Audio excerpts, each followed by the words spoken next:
আজকে জন্ম নিতে চলেছে সেটা হচ্ছে যে জাতীয় নাগরিক পার্টি। গণতান্ত্রিক ছাত্র সংসদ সেই দলের মধ্যে তুলকালাম কাণ্ড শুরু হয়েছে। আমরা মারামারির ঘটনা দেখেছি জন্মের সময়ই, সেদিনই মারামারির ঘটনা ঘটেছে। প্রাইভেট ইউনিভার্সিটির ছাত্ররা এখন পর্যন্ত কিন্তু স্পষ্ট বলছে যে নতুন যে রাজনৈতিক দল গঠিত হচ্ছে সেটার সঙ্গে তারা একমত নয়। এখন দেখার বিষয় কি ঘটে আজকে, কি ঘটতে চলেছে আজকে। দর্শক, আপনার কি মনে হয় শেষ পর্যন্ত কি ঘটবে? ছাত্র রাজনীতির ছাত্রর যে সংগঠন সেটা মারামারি দিয়ে এবং তারপরে পদত্যাগের নাটক চলছেই, শুরু হয়েছে মারামারি দিয়ে। এটা সমন্বয়কদের দল নাকি ডক্টর ইউনূসের দল? তার মানে ব্রিগেডের শাখাও তো যে বিরক্ত সরকারের কর্মকাণ্ডে, তাকে যে স্বরাষ্ট্র উপদেষ্টা থেকে সরিয়ে দেওয়া হয়েছিল, পরিণতি যে কত ভয়াবহ হয়েছে সেটা আজকে দেশের মানুষ যেমন টের পাচ্ছে, সরকারও টের পাচ্ছে।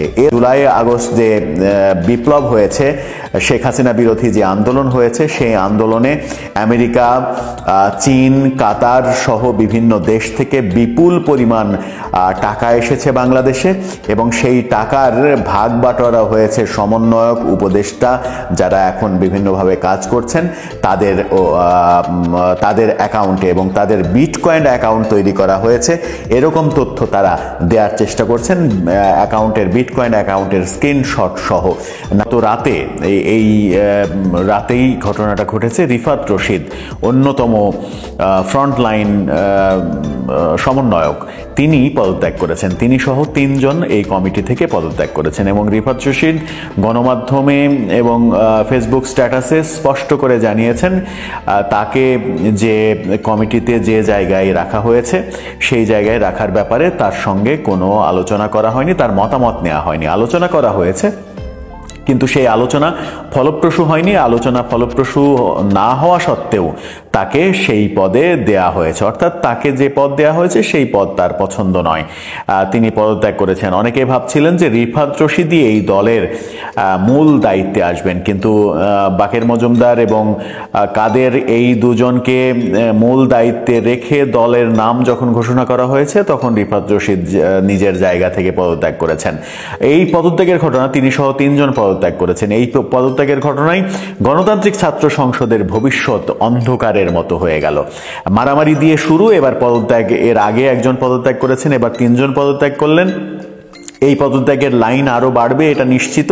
রিফাত রশিদ একেবারে স্পষ্ট করে বলেছেন যে এই দল শুধুমাত্র ঢাকা বিশ্ববিদ্যালয় কেন্দ্রিক হয়েছে। বৈষম্য বিরোধী আন্দোলনে সব ইউনিভার্সিটি, সব কলেজের অবদান রয়েছে। সেই ক্ষেত্রে ঢাকা বিশ্ববিদ্যালয়, 7 কলেজ, বেসরকারি বিশ্ববিদ্যালয় সঙ্গে আরও অন্য বিশ্ববিদ্যালয়গুলো, জগন্নাথ বিশ্ববিদ্যালয়, জাহাঙ্গীরনগর বিশ্ববিদ্যালয়, এই বিশ্ববিদ্যালয়গুলোর প্রতিনিধিত্ব ঠিকভাবে না রেখে, বেসরকারি বিশ্ববিদ্যালয়ের প্রতিনিধিত্ব না রেখে, কলেজের প্রতিনিধিত্ব না রেখে যে দল গঠন করা হয়েছে সেই দলের সঙ্গে তিনি একমত নন। রিফাত রশিদের এই পদত্যাগ গণতান্ত্রিক ছাত্র সংসদের সামনে এগিয়ে যাওয়ার ক্ষেত্রে বড় ধরনের বাধা হবে। আবার আরেকটা আলোচনা চলছে যে এই সমন্বয়করাই কিছুদিন আগে, অর্থাৎ 24-এর শেষের দিকে, ক্যাম্পাসে ছাত্র রাজনীতি বন্ধ করতে হবে এরকম পোস্টার লাগিয়েছিল, এরকম মিছিল করেছিল। যখন বিএনপি তাদের ছাত্রদল তাদের পোস্টার লাগাতে গিয়েছিল ঢাকা বিশ্ববিদ্যালয়ে, তখন তাদেরকে পোস্টার লাগাতে বাধা দিয়েছিল তারা, যে ক্যাম্পাসে রাজনীতি চলবে না, ক্যাম্পাসে রাজনীতি করা যাবে না। সেই তারাই আবার নতুন করে ছাত্র রাজনীতির দল গঠন করলো। এই প্রশ্নের উত্তরে বাকের মজুমদার বলেছেন যে তারা কখনোই ছাত্র রাজনীতির বিরুদ্ধে ছিলেন না, তারা নাকি ছিলেন লেজুর ভিত্তিক যে রাজনীতি সেই রাজনীতির বিপক্ষে। তো বৈষম্য বিরোধী ছাত্র আন্দোলন থেকে যে রাজনৈতিক দলটি হলো, সেই রাজনৈতিক দল কি জাতীয় নাগরিক পার্টি যেটা হচ্ছে সেই নাগরিক পার্টির সঙ্গে কাজ করবে না? তারা কি লেজুর ভিত্তিক রাজনীতি করবে না? জাতীয় নাগরিক কমিটির সমর্থক তারা হবে না? সেটা একটা বড় প্রশ্ন। সামনেই দেখা যাবে আসলে কি হচ্ছে। এদিকে জাতীয় নাগরিক পার্টি যেটা আজকে গঠন হতে চলেছে এবং বেশ রমরমা আয়োজনে ঘোষণা আসবে, এই পার্টির নাম ঘোষণা করা হবে আনুষ্ঠানিকভাবে জাতীয় নাগরিক পার্টি। সেই দলটা আসলে কার, সমন্বয়কদের নাকি ডক্টর ইউনূসের, সেই আলোচনা কিন্তু চলছে। সেই আলোচনা কোথা থেকে আসলো? এর আগে এই দলটির নাম আমরা আমাদের প্ল্যাটফর্ম থেকেই বলেছিলাম, যে নাম ফাইনাল হয়েছিল সেই নামটা ছিল জনশক্তি। অর্থাৎ ডক্টর ইউনূসের যে 111-এর দল, যে দলটাকে তিনি 3 মাসের মাথায় আবার বিলুপ্ত ঘোষণা করেছিলেন, নাগরিক শক্তি, সেই নাগরিক শক্তির শব্দ যে থাকবে এটা নিশ্চিত করেই আমরা বলেছিলাম। নাগরিক শক্তির থেকে শব্দ নিয়ে নাগরিক কমিটি, জাতীয় নাগরিক কমিটি করা হয়েছে। নাগরিক শক্তি শব্দ থেকে দুটো নাম তাদের মধ্যে চয়েসে ছিল, জনশক্তি এবং নাগরিক পার্টি।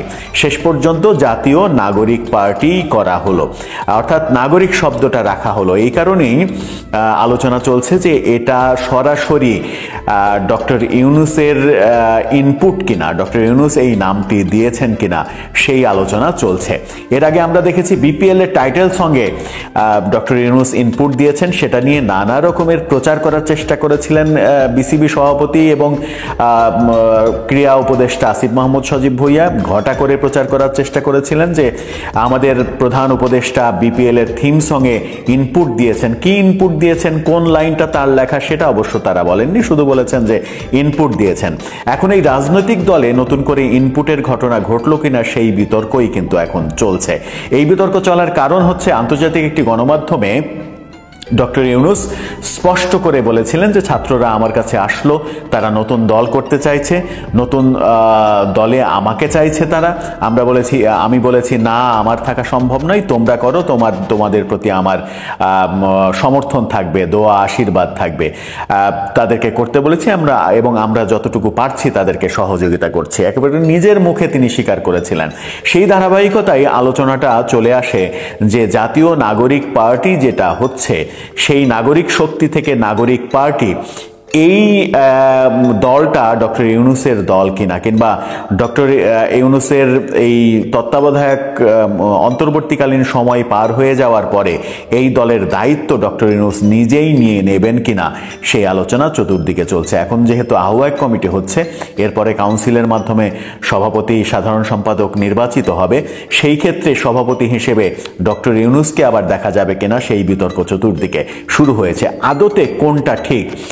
যখন এই পার্টির ঘোষণা চলছে, আজকে ঘোষণা হবে, তখন সমন্বয়করা বলছেন যে সারা দেশ থেকে লক্ষ লক্ষ জনতা এখানে আসবে। সার্জিস আলম বলেছেন যে কয়েক লক্ষ মানুষের সমাবেশ হবে। তো কয়েক লক্ষ মানুষের সমাবেশ যদি মানিক মিয়া এভিনিউতে হয়, তাহলে আজকে ঢাকা অচল হয়ে যাবে, ঢাকায় গাড়ি ঘোড়া চলাচল দুঃসাধ্য হয়ে যাবে নাগরিকদের জন্য। সেই কারণেই এর আগের ভিডিওতেও আমরা বলেছি যে কেন উন্মুক্ত জায়গায়, উন্মুক্ত রাস্তায় মানিক মিয়া এভিনিউয়ের মতো একটা ব্যস্ত জায়গায় কেন করতে হবে, যেখানে ফার্মগেট ঐতিহাসিক জ্যামের এলাকা, সেই জায়গায় কেন করতে হবে সেই প্রশ্ন থাকছেই। কেন সোহরাওয়ার্দী উদ্যান কিংবা এরকম একটা মাঠে নয়, কেন ওপেন স্পেসে? যেহেতু তারা ক্ষমতার কাছাকাছি রয়েছে, ক্ষমতার আশীর্বাদে নতুন দল করছে, অনেকে বলছেন এটাকে কিংস পার্টি হচ্ছে, যদিও তারা অস্বীকার করছে, সেহেতু তারা অনেক কিছুই করতে পারে, এটাই স্বাভাবিক। তারা করছেন। এখন দেখার বিষয় যে ছাত্র সংগঠন, যেটা গণতান্ত্রিক ছাত্র সংসদ, সেই সংগঠন যখন মারামারি দিয়ে শুরু হলো, তখন মূল রাজনৈতিক দল নাগরিক পার্টি, জাতীয় নাগরিক পার্টি, সেই দলটাও আবার মারামারি দিয়ে শুরু হয় কিনা। কারণ এরই মাঝে শোনা যাচ্ছে নেতৃত্বের দ্বন্দ্ব চরমে উঠেছে বলেই একই পদে, মুখ্য সংগঠক পদে বাংলাদেশকে 2 ভাগ করে সার্জিস আলম এবং হাসনাত আবদুল্লাহ 2 জনকে দায়িত্ব দেওয়া হয়েছে। পাটোয়ারিকে প্রধান সমন্বয়ক করা হয়েছে, আক্তার হোসেনকে সদস্য সচিব করা হয়েছে। নাহিদ তো আহ্বায়ক হবেন বলেই তিনি পদত্যাগ করেছেন সরকার থেকে।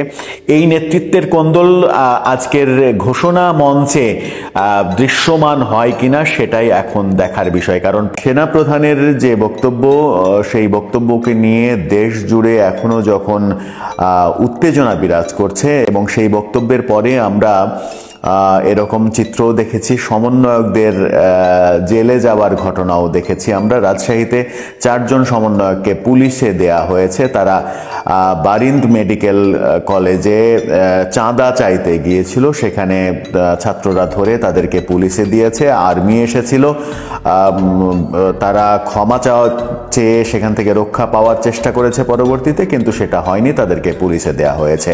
এই প্রথম কোনো সমন্বয়কদের পুলিশে দেওয়ার ঘটনা ঘটলো, এবং এটাকে নিয়ে অনেকে বলছেন যে সেনাপ্রধানের সেই ঝাঁঝালো বক্তব্যের প্রতিক্রিয়া শুরু হয়েছে, সেনাবাহিনী অ্যাক্ট করা শুরু করেছে ভালোভাবে। এবার এরকম ঘটনা যখন ঘটছে তখন সমন্বয়কদের যে নতুন রাজনৈতিক দল, সেই রাজনৈতিক দল আগামীকাল ঘোষণা করা হবে মানিক মিয়া এভিনিউতে শুক্রবার। যদিও তারপরেও মানিক মিয়া এভিনিউয়ের মতো একটা ব্যস্ত জায়গা, ব্যস্ত রাস্তা বন্ধ করে কেন এই আয়োজন করা হবে সেটা নিয়েও যথেষ্ট সমালোচনা রয়েছে। কেন সেটা সোহরাওয়ার্দী উদ্যানের মতো বদ্ধ মাঠে হবে না, কেন ফাঁকা রাস্তায় করতে হবে, কেন সংসদের সামনের জায়গাটা বেছে নেওয়া হবে, এরকম আলোচনা তো রয়েছে। এর ফাঁকেই সেখানেই আয়োজন করা হচ্ছে, এবং তাদের নতুন যে রাজনৈতিক দল তৈরি হতে যাচ্ছে সেই রাজনৈতিক দলের নাম চূড়ান্ত হয়েছে জাতীয় নাগরিক পার্টি, এনসিপি। জাতীয় নাগরিক পার্টি তাদের দল, এই তথ্যটা নিশ্চিত করছে বাংলাদেশের অন্যতম প্রধান দৈনিক প্রথম আলো। প্রথম আলো তাদের বরাত দিয়ে, বৈষম্য বিরোধী আন্দোলনের নেতৃবৃন্দের বরাত দিয়ে এই তথ্যটা নিশ্চিত করেছে কিছুক্ষণ আগে। তারা বলছে জাতীয় নাগরিক পার্টিই হচ্ছে তাদের নাম। তরুণদের এই রাজনৈতিক দলে আহ্বায়ক পদ সহ 5টি পদ চূড়ান্ত হয়েছে, এবং বেশ হাস্যকর হলেও বাংলাদেশকে 2 ভাগে বিভক্ত করে 2 অঞ্চলের দায়িত্ব দুজনকে দেওয়া হয়েছে, যেহেতু দুজনকেই নেতৃত্বে আনতে হবে। তারা হচ্ছেন সার্জিস আলম এবং হাসনাত আবদুল্লাহ। বাংলাদেশকে উত্তর এবং দক্ষিণ 2 ভাগে বিভক্ত করা হয়েছে। সেখানে দক্ষিণের মুখ্য সংগঠক করা হয়েছে হাসনাত আবদুল্লাহকে, এবং সার্জিস আলমকে উত্তরাঞ্চলের মুখ্য সংগঠক পদে নিয়োগ দেওয়া হয়েছে। মুখ্য সংগঠক 2টি পদ তৈরি করা হয়েছে, এবং নেতৃত্বে জায়গা দেওয়ার জন্য নাসিরউদ্দিন পাটোয়ারিকে প্রধান সমন্বয়কারীর দায়িত্ব দেওয়া হয়েছে। তিনি সমন্বয় করবেন, প্রধান সমন্বয় করা, মুখ্য সংগঠক, এগুলোর কাজ কি সেটা গবেষণার ব্যাপার। আসলে একই ব্যাপারে বিভিন্ন শব্দ ব্যবহার করে পদ বন্টন করা, এবং প্রধান 2টি পদ আহ্বায়ক নাহিদ ইসলাম, সদ্য সরকার থেকে পদত্যাগ করেছেন তিনি। এতদিন সরকারের ভেতরে থেকে দল গঠনের কলকাঠি নাড়িয়েছেন, এবার সরকারের বাইরে এসে দলের দায়িত্ব নিচ্ছেন। সদস্য সচিব করা হচ্ছে আক্তার হোসেনকেই। বহু বিতর্কের পরে আক্তার হোসেনকেই তারা সদস্য সচিব হিসেবে বেছে নিয়েছে। মজার ব্যাপার হচ্ছে 5টি যে মুখ্য পদ, 5 জনের যে জায়গা হয়েছে, এই 5 জনের মধ্যে 5টি প্রধান পদে একজনও নারী প্রতিনিধি নেই। এটা নিয়ে তাদেরকে প্রশ্ন করা হলে তারা দায়সারা গোছের উত্তর দিয়েছেন। তারা বলেছেন যে কোনো দলের চাইতে তাদের দলে নারী প্রতিনিধি অনেক বেশি থাকবে, নারীদের অনেক বেশি মূল্যায়ন করা হবে। মূল্যায়নের উদাহরণ আমরা দেখতেই পাচ্ছি। 5টা পদ, সেই 5টা পদে, আবারও বলছি 5টা পদ, আহ্বায়ক নাহিদ ইসলাম, সদস্য সচিব আক্তার হোসেন, প্রধান সমন্বয়কারী নাসিরউদ্দিন পাটোয়ারি, এবং দক্ষিণাঞ্চলের মুখ্য সংগঠক হাসনাত আবদুল্লাহ, উত্তরাঞ্চলের মুখ্য সংগঠক সার্জিস আলম। এই 5টা পদের একটিতেও নারীদের অংশগ্রহণ নেই। প্রধান উপদেষ্টাকে দাওয়াত দেওয়া হয়েছে, প্রধান উপদেষ্টা নাকি সাদরে গ্রহণ করেছেন তাদের দাওয়াত, এমনটাও জানানো হয়েছে তাদের পক্ষ থেকে। এখন দেখার বিষয় প্রধান উপদেষ্টা এই অনুষ্ঠানে আসেন কিনা। উপদেষ্টা পরিষদকেও দাওয়াত দেওয়া হয়েছে, তারাও আসেন কিনা সেটাও দেখার বিষয়। বিএনপি জামাত সবাইকেই দাওয়াত দিচ্ছেন তারা। বিএনপি জামাতের প্রতিনিধি হয়তো থাকবেন, বিএনপি আসে কিনা এটাও একটা বড় প্রশ্ন। বিএনপির প্রতিনিধি উপস্থিত হলে সেটা একটা নতুন অর্থ মিন করবে, আবার যদি উপস্থিত না হয় সেটাকেও ভিন্নভাবে ব্যাখ্যা করার স্কোপ থাকবে। এখন আমরা কালকে পর্যন্ত ওয়েট করব যে কালকে কারা উপস্থিত হচ্ছেন অতিথি হিসেবে সেটা খুবই গুরুত্বপূর্ণ একটা বিষয়। এই প্রস্তুতি যখন চলছে, তারা যখন এরকম প্রস্তুতি নিচ্ছে, তখন দেশে আইন শৃঙ্খলা পরিস্থিতির চরম অবনতি এবং আজকে ঢাকা বিশ্ববিদ্যালয়ে তাদেরই যে বৈষম্যবিরোধী ছাত্র আন্দোলন থেকে যে নতুন ছাত্র সংগঠন তৈরি হয়েছে, গতকালকে মারামারি হয়েছে, ব্যাপক মারামারি হয়েছে গতকালকে। আমরা আমাদের ভিডিওতে কম বলেছিলাম, কিন্তু সেটা আসলে ব্যাপক আকারে মারামারি হয়েছে। বেশ কয়েকজন হাসপাতালে রয়েছে এবং সেই ঘটনার জন্য আজকে বাকের কাদের, যারা এই নতুন ছাত্র সংগঠনের নেতা, তারা আজকে ক্ষমা চেয়েছে, বেসরকারি বিশ্ববিদ্যালয়ের ছাত্রদের কাছে ক্ষমা চেয়েছে। সেই তুলকালাম কাণ্ড এখনো চলছে, ক্ষমা চাওয়ার ব্যাপারগুলো চলছে এবং তাদের মধ্যে একজন নেতা, নামটা এই মুহূর্তে মনে করতে পারছি না, তারা সেই নেতা আবার পদত্যাগও করে ফেলেছেন একদিনের মধ্যে। এই ঘটনা যখন ঘটছে, তখন দেশের আইন শৃঙ্খলা পরিস্থিতি একেবারে তলানিতে অবস্থান করছে। সবাই যখন ভাবছেন স্বরাষ্ট্র উপদেষ্টাকে সরিয়ে দেওয়া উচিত, তার বদলে অন্তত ব্রিগেডিয়ার সাখাওয়াতকে আবার নিয়ে আসা উচিত, তখন ব্রিগেডিয়ার সাখাওয়াত সেনাবাহিনী প্রধানের বক্তব্য নিয়ে একটি মন্তব্য করেছেন। বলেছেন সেনাবাহিনী প্রধানের বক্তব্য খুবই অর্থবহ, তিনি না জেনে না বুঝে অর্থহীন কোনো কথা বলেননি।